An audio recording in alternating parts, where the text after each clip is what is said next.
আসসালামু আলাইকুম। ইতালির ছোট্ট একটা গ্রাম থেকে আমি ইমরান চলে আসছি আপনাদের সাথে আমার আরেকটা নতুন ভিডিওতে আপনাদেরকে স্বাগতম। আজকে আমি আপনাদের সাথে আলোচনা করব ইউরোপের কোন এমন একটা দেশ যেটাতে আপনি ফাইল বর্তমান সময়ে জমা দিলে আপনার ভিসা রেশিও 85% থাকবে। অর্থাৎ আপনি জমা দিলে আপনি আসার জন্য মোটামুটি ধরে নিতে পারেন যে আপনার ভিসা হবে 85%, যা বর্তমানে বাংলাদেশের প্রেক্ষাপটে এবং মিডল ইস্টের প্রেক্ষাপটে এই দেশে প্রচুর একটা সো যা কোন দেশে এবং কোন দেশে আপনি কত টাকার ভিতরে এই ফাইলটা জমা করলে আপনি 85% ভিসা রেশিওর সম্ভাবনা থাকবে জানতে হলে আমার সম্পূর্ণ ভিডিওটা দেখবেন, অনেক কিছু জানতে পারবেন। ভিডিওটা শুরু করার আগে একটা রিকোয়েস্ট করব, আপনি আমার চ্যানেলে নতুন হলে অবশ্যই সাবস্ক্রাইব করবেন। আমার সাথে যোগাযোগ করতে চাইলে আমার ফেসবুক পেজ ইমরান নাজিব ব্লগে আপনারা কানেক্টেড হতে পারেন। দেখেন, বর্তমানে বাংলাদেশ থেকে যে দেশগুলোর জন্য সবচেয়ে বেশি মানুষ আগ্রহ প্রকাশ করে তার মধ্যে অন্যতম দেশ হচ্ছে আপনার সার্বিয়া। সো তারপরে হচ্ছে গিয়ে আপনার ম্যাসেডোনিয়া, তারপর হচ্ছে আলবেনিয়া। এই দেশগুলোর জন্য নন সেনজেনের দিক দিয়ে বললাম। সেনজেনের দিক দিয়ে হচ্ছে গিয়ে আপনার হাঙ্গেরি, তারপর হচ্ছে গিয়ে আপনার ক্রোয়েশিয়া এবং রোমানিয়া এবং বুলগেরিয়া। এই দেশগুলোর জন্য কিন্তু বাংলাদেশি মানুষরা আগ্রহ প্রকাশ করে।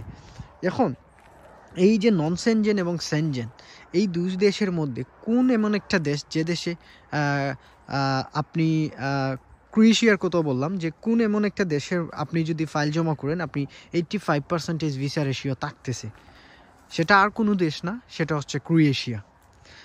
আপনারা এই 2024 সালে যদি সেনজেন এবং নন সেনজেনের কথা বিবেচনা করেন, সবচেয়ে বেশি ভিসা দিছে কিন্তু বাংলাদেশিদেরকে ক্রোয়েশিয়া, এবং still now they are giving visa for Bangladeshi client or for Bangladeshi worker.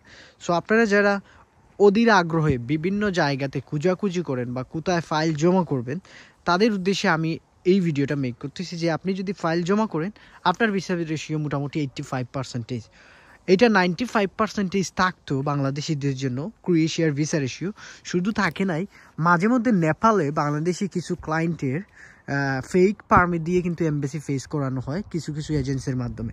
সেই কারণে কিন্তু রেশিওটা আগের থেকে একটু কমে গেছে, অর্থাৎ 85% হয়ে গেছে। তারও আমি মনে করি অন্যান্য দেশের তুলনায় এইটা একেবারেই অসম্ভব। অন্যান্য দেশের তুলনায় এটা একেবারেই অসম্ভব, কারণ হচ্ছে অন্যান্য দেশে যে ভিসা রেশিও বা এইগুলা বলেন, এইগুলা কিন্তু একেবারেই কম। সো আপনি যদি ইয়ের জন্য ট্রাই করেন, ক্রোয়েশিয়ার জন্য ট্রাই করেন, তাহলে আপনি মোটামুটি সাকসেস হতে পারেন। আমি এটা দেখে বই পেয়ে গেছিলাম। রোমিওর নাম, ওটা হচ্ছে একটা ইতালিয়ান কুকুর আর কি। সো আরেকটা জিনিস হচ্ছে এই 85% ভিসা রেশিও। এখন আসেন যে কাদের জন্য আসলে ক্রোয়েশিয়াটা পারফেক্ট একটা কান্ট্রি হবে বা ভিসা রেশিও এই 85% থাকবে। দেখেন, ক্রোয়েশিয়া হচ্ছে এমন একটা কান্ট্রি যে কান্ট্রিতে স্কিল ওয়ার্কারদের প্রচুর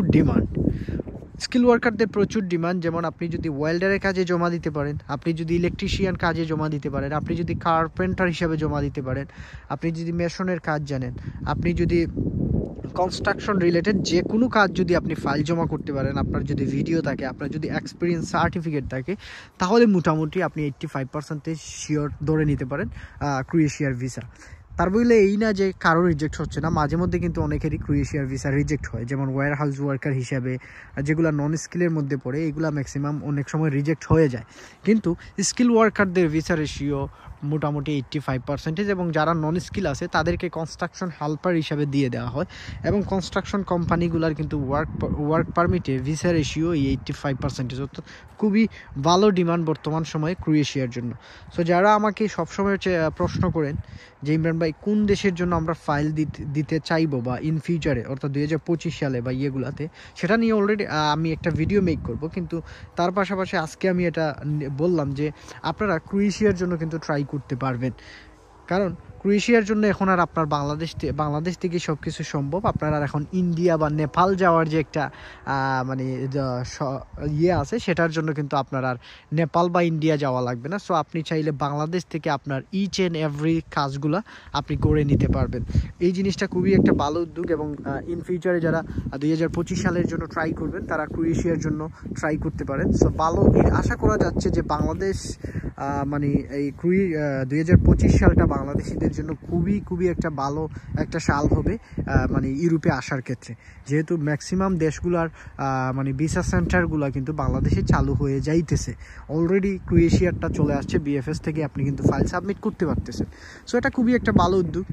সো যারা আমাকে সবসময় বলেন কোন দেশে ট্রাই করবেন, সো ক্রোয়েশিয়া ট্রাই করুন। 85% ভিসা রেশিও, এবং আলহামদুলিল্লাহ আপনি যদি ক্রোয়েশিয়াতে যাইতে পারেন আপনি মোটামুটি ভালো একটা স্যালারিও ইনকাম করতে পারবেন, এবং লাখ টাকার মতো কিন্তু আপনি বাংলাদেশে পাঠাইতে পারবেন।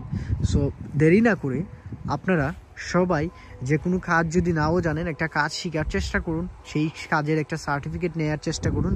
নেয়ার পর তারপর কিন্তু আপনি ট্রাই করতে পারেন।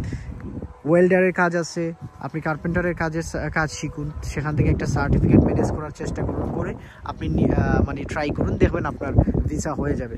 সো আমি সবসময় মন থেকে দোয়া করি যারা আপনারা 22 আছেন, যারা ক্রোয়েশিয়া আসতে চাচ্ছেন এবং যারা ভালো এশীয় দেশ খুঁজতেছেন, তাদের জন্য মানে এই ক্রোয়েশিয়াটাই হবে বেস্ট। সো আশা করি আজকের এই ভিডিওর মাধ্যমে আপনাদেরকে এই তথ্যটা দিয়ে আপনাদেরকে সহযোগিতা করতে পারলাম। সবাই ভালো থাকবেন, সুস্থ থাকবেন। বিদায় নিয়ে নিচ্ছি ইতালির ছোট্ট একটা গ্রাম থেকে। আমি ইমরান ছিলাম আপনাদের সাথে। আসসালামু আলাইকুম।